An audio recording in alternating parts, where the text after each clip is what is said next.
Bonjour à toutes et à tous, bonjour à tous les suiveurs et à tous les inconditionnels de Grégoire Omnisport. Toujours dans la rubrique Lokhati, on va vous sortir aujourd'hui un joueur qui est dans le championnat sénégalais, plus précisément à la Linguère de Saint-Louis, Ligue 2 Sénégal. Donc Linguère nous dit le premier. Actuellement, ils ont un joueur qui monte en puissance, c'est Pape Doudou Diallo, Diallo Djeri, avec 2 buts et 2 passes décisives. Pape Doudou Diallo est l'une des grandes satisfactions de la Linguère de Saint-Louis avec Mohamed Rassoul Ba, donc finaliste de la Coupe du Sénégal junior la saison dernière.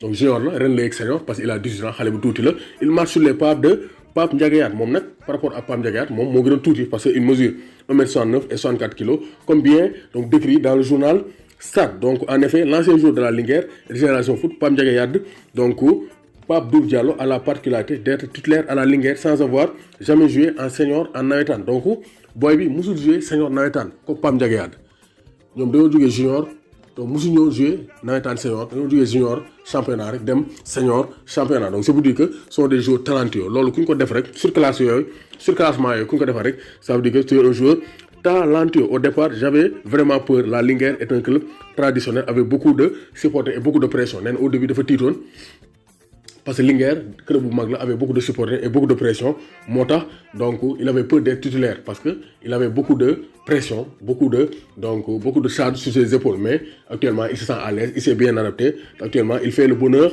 de la Linguère, mais avec l'aide du coach Majib Diagne qui est comme un père pour moi. La suite s'est bien passée. Majib Diagne Ñaar vient donc dimbali na ko bu baax ci intégration nee na donc Faragna ancien attaquant donc de la Linguère et de l'Exis de Moro nee na il a toutes les qualités d'un attaquant moderne. Donc booy bi attaquant la c'est un joueur offensif nee na am na toutes les qualités d'un attaquant moderne, technique, percussion, et il est très rapide. Je suis certain que s'il continue à travailler il peut réussir dans un grand club et faire une grande carrière. Donc nee na booy bi atout attaquant moderne yëpp am na ko. Il est rapide, il est technique et il est percutant. Donc il peut réussir dans le football. Devenu un joueur majeur malgré son jeune âge, 18 ans, il marche sur les pas de Pape Ndiagayat et surtout sur les pas de Mata Ndiaye.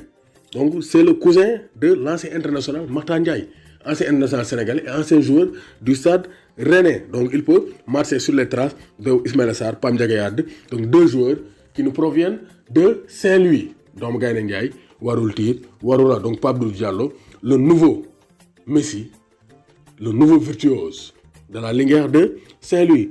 Pape Doudou Diallo Djeri.